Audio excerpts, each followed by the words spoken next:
Good evening, folks. Bitcoin plummeting once again after just breaking the highs, giving people more false hope, unfortunately. And once again, hate to say, I told you so. We did see this coming. Let's see where we're going from here, where I see the markets right now, and how we can make the best of this situation. Let's get straight into it. So, take a look first of all here at the spot Bitcoin chart on Coinbase. Currently, we're trading at $71,850.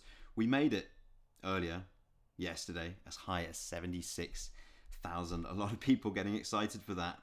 A lot of people getting overexcited for that. And then look at this, in the space of just a couple of 1 hour candles, absolutely slammed back down as low as below 71k, right? Down 4.42% from the little cluster earlier today.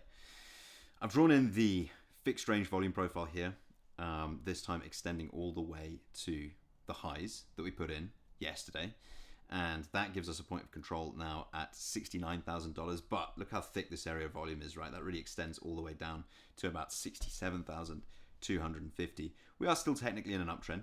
Okay, look, as far as we came down here to bounce at 71,000, that still maintains above these highs at 70,250, and these, I'd say, more important lows.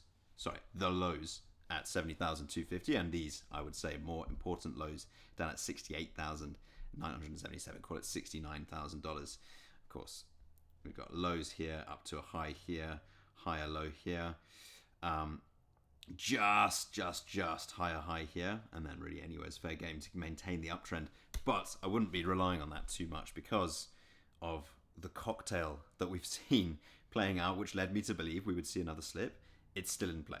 And I just want to preface this by saying this does not mean that the markets absolutely can't go up from here, right? They absolutely can continue going up from here. The markets will remain irrational as longer than you can remain solvent.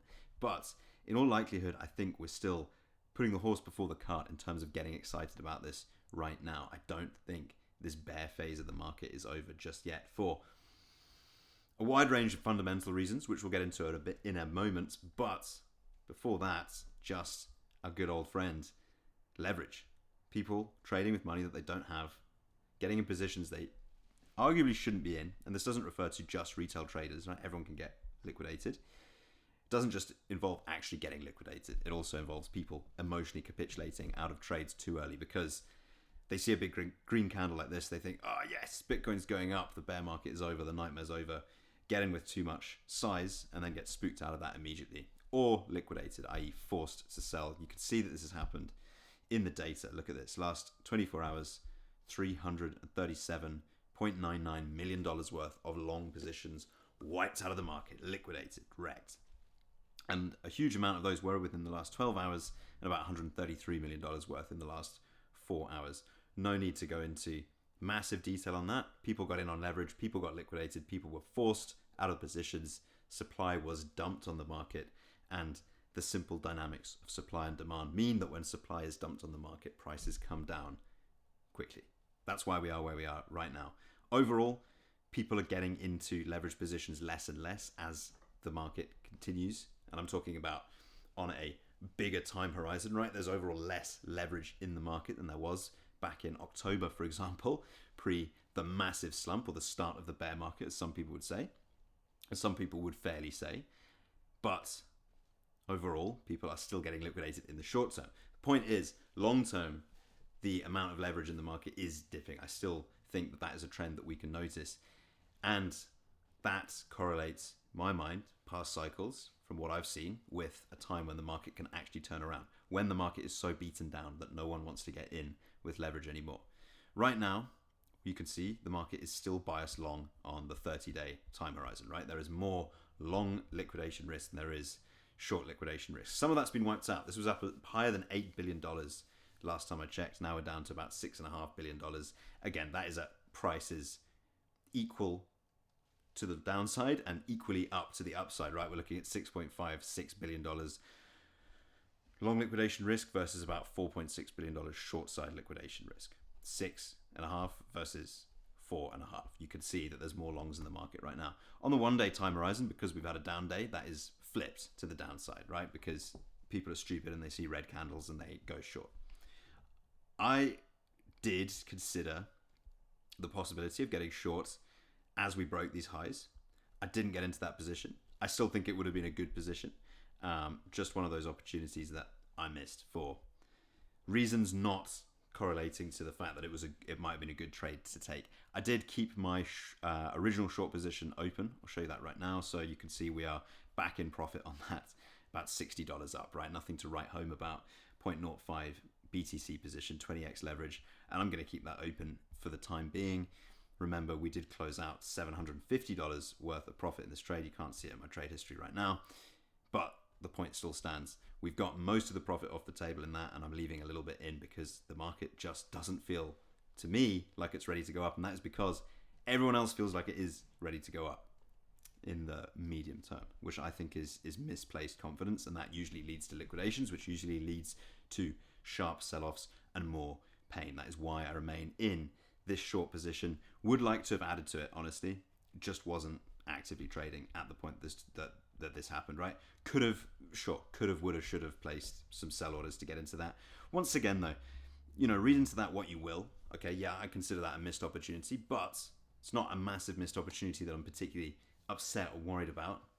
Not that it's good to trade on emotion in any case, but my point is the market is very volatile right now, and what I'm less interested in is these short-term plays. That's why I'm in them on such small size, and what I'm more interested in is accumulating more spot at lower prices. That is my number one mandate right now, because that is what will pay us in the long term, in my opinion. Yes, potentially you could call this a missed opportunity to short the market, but clearly I do still have some small level of short exposure, and it's not really my main focus right now. My main focus is accumulating spot while the market is down and depressed. Fear and greed index, pretty interesting. I saw this as high as 40, I believe, yesterday, potentially 37. Anyway, the point is we're up from lows quite a bit, 33 on the fear and greed index. We're almost out of fear and into neutrality, which to me is pretty interesting, right? If you look at where we are and where the world is right now, not fantastic times, honestly. We have got, of course, the situation in the Middle East. We've got inflation through the roof. Okay, take a look at this. Stock market today, Dow, S&P 500, NASDAQ, all sliding after PPI inflation comes in hot ahead of the Fed decision, which will be happening very shortly at the time of recording.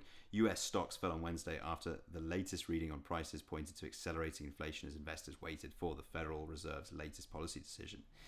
The Dow Jones Industrial Average lost nearly 0.9%, or more than 400 points, following a second winning day in a row for Wall Street stocks. The S&P 500 and tech-focused NASDAQ composite each fell about 0.5% on this hot inflation data, which honestly is set to keep getting hotter with rising oil prices, with the Strait of Hormuz remaining shut because of this whole Iran situation. We do have some good news, however. The SEC made a U-turn, declaring crypto tokens digital commodities after years of legal battles. I'm just going to preface this good news by saying, look at the markets. Who does this affect the most? Ripple, XRP, still down today, still dragged down by the weight of Bitcoin, still dragged down by general risk-off attitude. But take this for what it's worth in the long term, right? I've said this before. The market right now at 70k-ish is much, much different to the last time we were at 70k-ish because of situations like this. A token can exit security status when issuer promises end, but only if the original sale was registered or exempt. The SEC just made its biggest crypto classification move in years, and I don't think this is hyperbole. Honestly, I genuinely don't think this is hyperbole. Placing major tokens such as Ethereum, Solana, Cardano, Dogecoin, Avalanche, XRP, and Chainlink into a digital commodities bucket, while saying some token sales can stop being treated as securities law cases once the issuer's core promises are fulfilled. Massive win for Ripple, massive win for the whole space. It's the SEC basically stepping away from ruining crypto, right? Treating it as a security, admitting that, okay, we're not. In some cases, and for many people that will equate to the majority of places, the US is a much friendlier place for crypto seeds to grow in the future. But currently, we're missing water in that equation, right? And water would be liquidity in the markets, which we just don't have right now. Take a look at FedWatch, right? This is the next Fed meeting is very, very soon. literally within minutes, I believe, from right now. That is expected 98.9% for the target range to stay the same, right? 350 to 375. That is the most expectation. I wouldn't expect any particular moves after this unless something crazy happens and the Fed decide to change rates for whatever reason. But that remains the underlying theme, okay? Massive instability in the Middle East, obviously, which just seems to be worse every day. I don't need to bang that drum. Obviously, it's a terrible situation. That situation leads to, arguably, sticky inflation because of the prices of oil, principally. And that sticky inflation leads to more restrictive monetary policy, which leads to less liquidity in the markets, which leads to down days like this in risk assets, which leads to down days like this in crypto. The situation we have with crypto is a little bit different because arguably the markets aren't being absolutely pummeled by this. But the problem I have with that is you get participants reading this as that means it's time for us to go up to the moon, despite what we're seeing in the macro, right, in the broader market.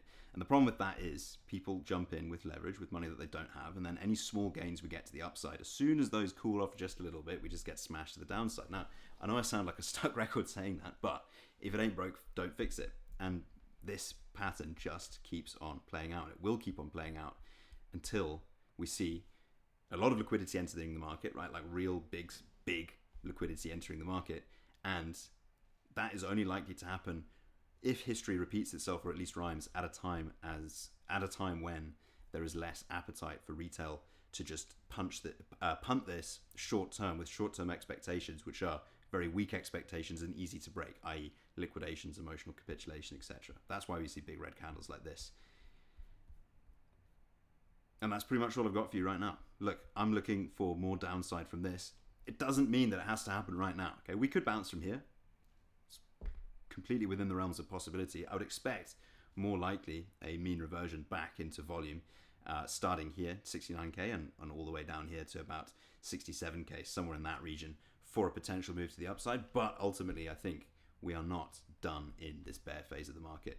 That's not a bad thing if you're someone like me who wants to accumulate a lot of spot and appreciates doing that at lower prices. But as always, that is purely my opinion shared just for entertainment purposes. Thank you so much for watching. Plenty more to come. Catch you in the next one. Bye.